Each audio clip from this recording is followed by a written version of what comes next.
If you've ever heard this sound, a crisp, rhythmic shuffle, historically known as the chattering of sparrows, you might think it's just the noise of a game of chance. To many outsiders, Mahjong is deeply misunderstood as just a loud gambling game based on luck and money. Whether it is being played on a smartphone in a bustling Shanghai cafe, fostering a vital Mahjong community in a Hong Kong nursing home, or keeping a Chinese family awake with laughter all night long during the Chinese New Year, these scenes all reveal a rather hidden role Mahjong plays today. Beneath the click-clack of the game lies both the beauty of Chinese culture and a surprisingly powerful impact on health in the modern world. But how exactly did a simple tile game, so often stigmatized as a mere gambling habit, evolve into such an impactful phenomenon? To understand the power of this game, we first have to look at its fascinating history. Mahjong isn't some ancient relic of a millennia-old imperial past. In fact, it is a relatively recent creation that emerged during the twilight of the Qing dynasty, right around the 1850s in the bustling coastal regions of Shanghai, Ningbo, and Nanjing. Its exact invention is a bit of a mystery, but we know its architectural roots lie in a synthesis of older card games, most notably a Ming dynasty game called Mariao. The genius of Mahjong was replacing those flimsy paper cards with solid hand-carved bamboo and ivory tiles. This wasn't just a visual upgrade, it completely transformed the game into a tactile and auditory experience. Here is where the history directly shapes the tiles. Early Mahjong was an exclusive pursuit of the ruling elite and wealthy merchant classes, and these hand-carved sets served as potent symbols of status and refinement. Because of this, the standard set of 144 tiles was specifically designed to reflect their worldview and economic aspirations. Every single tile is saturated with cosmological and ethical meaning, serving as a microcosm of Chinese philosophy. Take the three primary suits, which are historically linked to ancient currency and the aspirations of the merchant class. They actually chain together in a beautiful ascending story of wealth. First, we have the circles, which represent individual ancient Chinese copper coins. Their perfectly round shape also symbolizes unity, harmony, and completeness, bringing a sense of togetherness to the table. This value then ascends to the bamboos, which originally represented strings of those individual copper coins tied together. The bamboo plant itself symbolizes resilience and flexibility, and interestingly, the very first bamboo tile usually depicts a bird, a nod to the game's original name, the chattering of sparrows. Finally, this economic progression peaks with the character suit, which features the Chinese symbol for 10,000. This represents immense wealth, the concept of abundance, and the traditional desire for a highly successful life. Beyond currency, you have the honor tiles.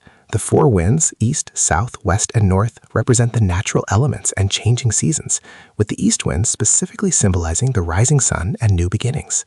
The three dragons mirror the ancient imperial examination system. The red dragon symbolizes success and power. The green dragon represents prosperity and getting rich, and the white dragon signifies purity and a fresh start. Finally, the bonus tiles introduce Confucian ethics directly onto the table. The four seasons and the four gentleman flowers, the orchid for modesty, the bamboo for integrity, and the chrysanthemum for longevity and wisdom, serve as a constant moral guide. The plum blossom for resilience through adversity. They remind players to maintain good sportsmanship, ensuring they don't let the pain of losing or the joy of winning overpower their true nature. The beauty of Chinese culture is deeply embedded in the Mahjong tiles. However, it's just the beginning. Mahjong is also such a powerful cognitive tool. To understand why, we have to look at how it is actually played. The game typically involves four players seated around a square table, representing the four compass points. Using a set of 144 tiles, each player starts with 13 tiles. On your turn, you draw a new tile and discard one, racing to create a winning hand of 14 tiles made up of four sets, either three identical tiles or a sequence of three, plus one pair. For example, this is a winning hand, or this is also a winning hand, depending on the variations in the rules and that was agreed on. It sounds simple, right? But here is where the ultimate brain workout begins. And is Mahjong very tricky? You have to watch what everybody throw out, and you keep all this in your head. Because your opponent's tiles are hidden, you are forced to make rapid, complex decisions purely on the tiles they discard. You can even intercept a discarded tile on someone else's turn by calling it, which means you constantly have to anticipate what the other 3 players are building. Players actually spend about 3/4 of the game waiting for their turn, which forces them to constantly gather visual information, read their opponents, and plan their strategy in advance. This dynamic gameplay forces the brain to use bottom-up sensory processing while simultaneously engaging top-down executive functions. Because auditory information isn't needed, you are heavily relying on visual working memory to track the board. Studies have shown that continuous participation in Mahjong can actually increase IQ scores in children, specifically by boosting their processing speed and visual working memory. And for older adults, the benefits are even more vital. Extensive research shows that regularly playing Mahjong is associated with a significantly lower risk of incident dementia and a slower rate of cognitive decline. Even the physical act of repeatedly shuffling and picking up the tiles actively trains hand-eye coordination, which is critical for maintaining physical independence as we age. Nowhere is this more evident than in elder daycare centers and nursing homes in Hong Kong. In these facilities, Mahjong isn't just a recreational activity, it's a vital lifeline. Clinical studies conducted in these care settings have proven that regularly playing Mahjong significantly alleviates depressive symptoms in older residents, even among those already experiencing mild dementia. The magic of Mahjong isn't just happening inside our brains, it's also happening between us. In an era where we are constantly glued to screens and facing an epidemic of isolation, Mahjong is stepping in as the ultimate social technology designed to build genuine friendships. Because it requires exactly 4 players, the game inherently demands and teaches essential social skills like patience, politeness, and reading nonverbal cues.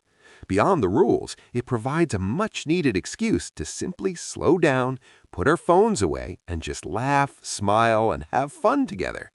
It's definitely an opportunity to kind of like put your phones away and just like play a classic board game type of game and just like talk to each other. So I think that's definitely enticing and like part of the appeal. This is why Mahjong is increasingly serving as a modern third place, a vital social sanctuary distinct from home or work.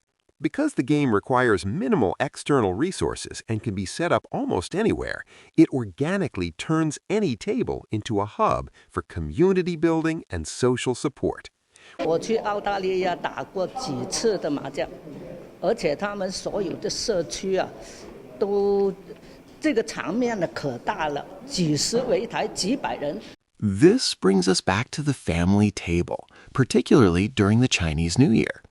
During this holiday, the real emotional core isn't just the fireworks or the red envelopes, it is the rhythmic shuffle of the tiles inside the home. There is a traditional custom called shou sui, where families stay awake through New Year's Eve to drive away bad luck and pray for their parents' longevity. Today, this vigil is frequently celebrated through massive Mahjong marathons. Around this square table, something magical happens. Age gaps and lifestyle differences completely dissolve. You'll see grandparents giving life advice, teenagers opening up about their lives, and family history being passed down between turns. As we've seen, Mahjong is far more than 144 tiles sitting on a square table. It has evolved from a 19th century parlor pastime into a powerful global bridge across cultures and generations.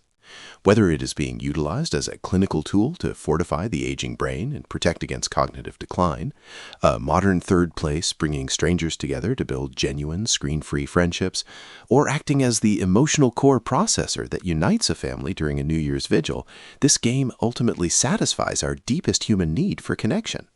So, the next time you hear that distinct rhythmic clacking sound, remember what you are really hearing. It isn't just the noise of a game. It is the sound of minds staying sharp, the sound of communities caring for each other, and most importantly, the sound of a family finding its way back home, one tile at a time.